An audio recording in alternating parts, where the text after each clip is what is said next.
नमस्कार, मैं हूं ताबिश हुसैन और वक्त है फास्ट 50 का।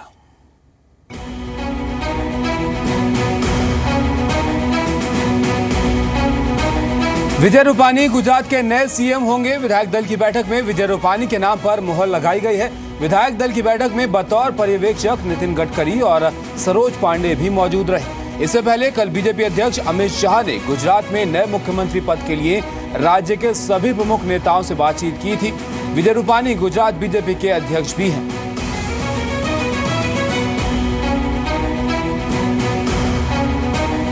नितिन पटेल होंगे गुजरात के डेप्यूटी सीएम। पहले नितिन पटेल को सीएम बनाए जाने की चर्चा थी और नितिन पटेल पाटीदार समुदाय से आते हैं और वो मेहसाणा से विधायक हैं। नितिन पटेल की छवि जमीन से जुड़े नेता की है और 90 के दशक से ही वो लगातार मंत्री रहे हैं।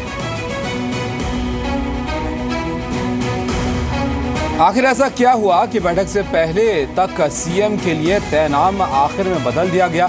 जो नितिन पटेल लगभग सीएम बनने वाले थे, अचानक उनकी जगह विजय रूपानी का नाम कैसे आ गया? दरअसल इस पूरी स्क्रिप्ट के पीछे आनंदीबेन का हाथ रहा, जिन्होंने ऐन मौके पर नितिन पटेल का विरोध कर दिया और विजय रूपानी के नाम का प्रस्ताव दिया।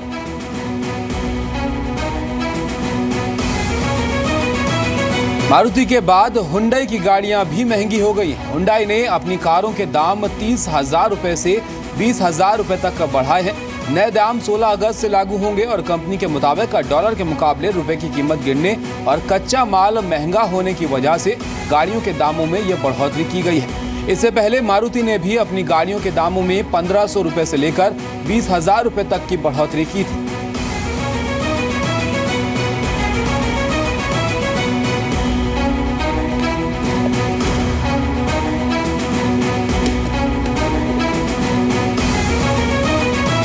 आज के कारोबार में बाजार में चौतरफा खरीदारी देखने को मिली और बाजार दिन के उच्चतम स्तरों पर बंद हुआ। सेंसेक्स 364 अंक और निफ्टी 132 अंक की बढ़त के साथ बंद हुए। मिड कैप और स्मॉल कैप कंपनियों के शेयरों में भी अच्छी खरीदारी रही।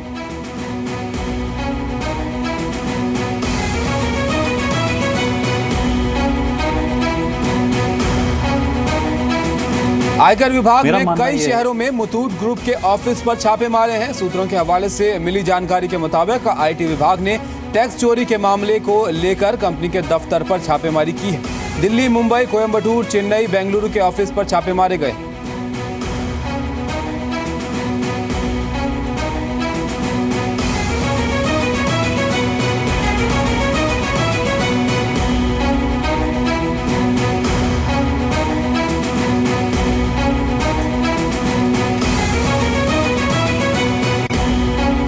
जी बिजनेस मार्केट एक्सीलेंस अवार्ड का काउंटडाउन शुरू हो गया है। इक्विटी और कमोडिटी के दिग्गजों की ज्यूरी ने आज अवार्ड चुनने से पहले कल दावेदारों पर लंबी चर्चा की। ये अवार्ड कल शाम दिए जाएंगे।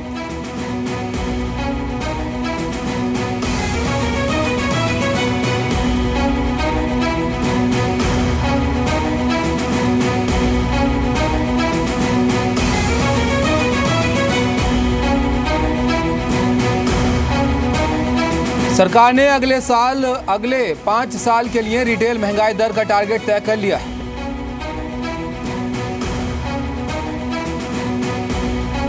नौ अगस्त की क्रेडिट पॉलिसी के पहले आरबीआई गवर्नर रघुराम राजन ने वित्त मंत्री अरुण जेटली से मुलाकात की है। ये credit policy RBI governor Raghuram Rajan के कार्यकाल की आखिरी पॉलिसी होगी।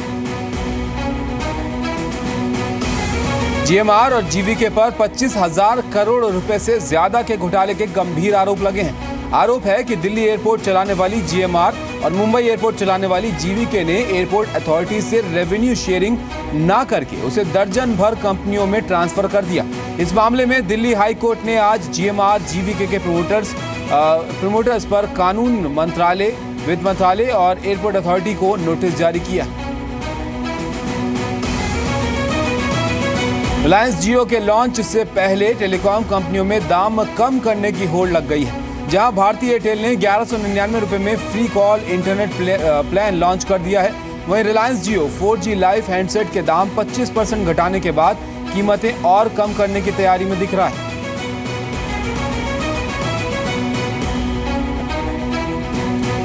घरेलू स्टील कंपनियों को राहत देने के लिए सरकार ने 66 स्टील प्रोडक्ट पर मिनिमम इंपोर्ट प्राइस की मियाद बढ़ा दी है। ये मियाद 2 महीने के लिए बढ़ाई गई है और मियाद बढ़ाने के इस फैसले के बाद आज स्टील कंपनियों के शेयरों में तेजी देखने को मिली।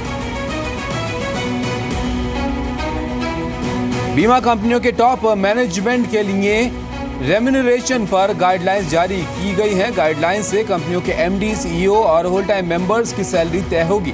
बीमा कंपनियों को रेम्यूनरेशन पॉलिसी की हर साल समीक्षा करनी होगी। सैलरी पॉलिसी सभी तरह के जोखिम को ध्यान में रखकर तैयार की जाएगी। सरकार एजुकेशन सेक्टर में बड़े सुधार की तैयारी कर रही है और इसके लिए सिर्फ एक केंद्रीय रेगुलेटर बनाने पर विचार किया जा रहा है। नीति आयोग इसके लिए रोड मैप तैयार कर रहा है। इसके लिए यूजीसी के स्वरूप को भी बदला जाएगा। यूजीसी के अलावा all India council for technical education में भी बड़ा बदलाव किया जाएगा। सरकार की कोशिश है कि यूजीसी एआईसीटीई की जगह एक संस्था होनी चाहिए।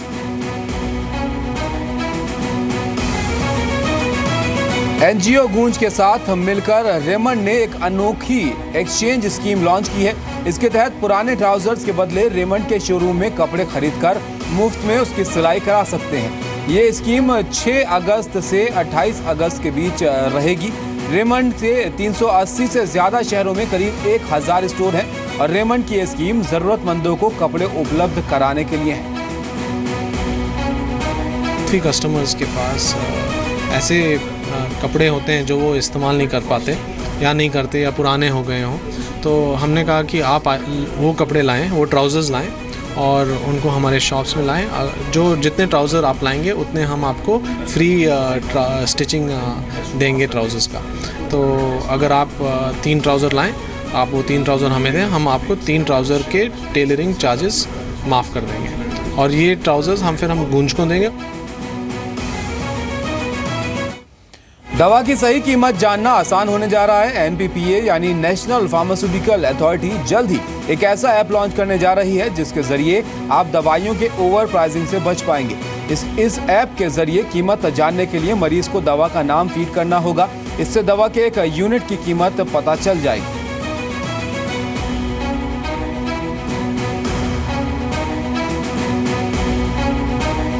राज्यसभा में पास होने के बाद जीएसटी बिल अब दोबारा लोकसभा में 8 अगस्त को पेश किया जाएगा।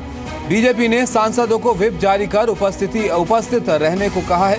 वहीं इस मामले को लेकर बीजेपी अध्यक्ष अमित शाह ने बीजेपी शासित राज्यों के मुख्यमंत्रियों की बैठक बुलाई है जो 27 अगस्त को होगी। इस बैठक का मुख्य एजेंडा जीएसटी होगा और जिसमें इस संविधान संशोधन बिल का अनुमोदन करने का आग्रह किया जाएगा।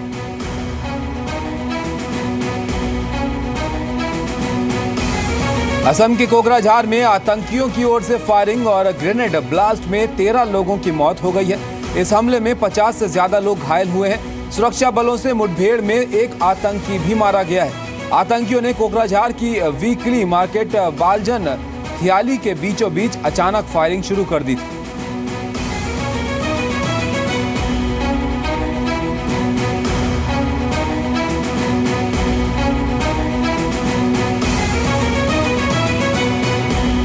सेना कोकराझार में बड़े पैमाने पर सर्च ऑपरेशन चला रही है। बाकी आतंकियों को पकड़ने की कोशिश जारी है। संदिग्ध सामानों की तलाशी ली जा रही है।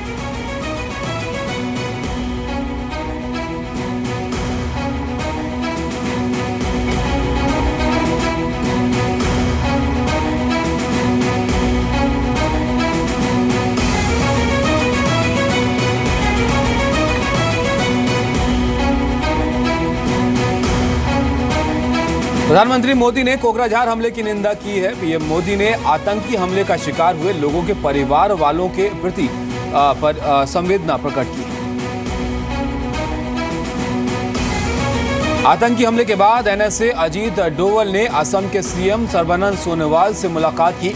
असम मामले पर गृह मंत्रालय नजर बनाए हुए है।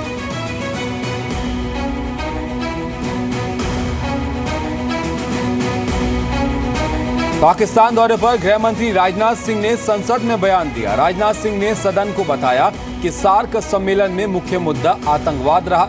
राजनाथ ने बताया कि उन्होंने इस सम्मेलन में साफ साफ कहा कि अच्छे बुरे आतंकवाद में भेद करने की भूल नहीं होनी चाहिए। राजनाथ ने यह भी बताया कि उन्होंने सार्क देशों में आतंकियों के प्रत्यर्पण के लिए कड़े नियम बनाने की बात कही। बिना लंच किए लौटने पर बोले राजनाथ सिंह, कहा भोजन करने के लिए नहीं गया था पाकिस्तान, ब्लैकआउट किए जाने पर कोई शिकवा नहीं।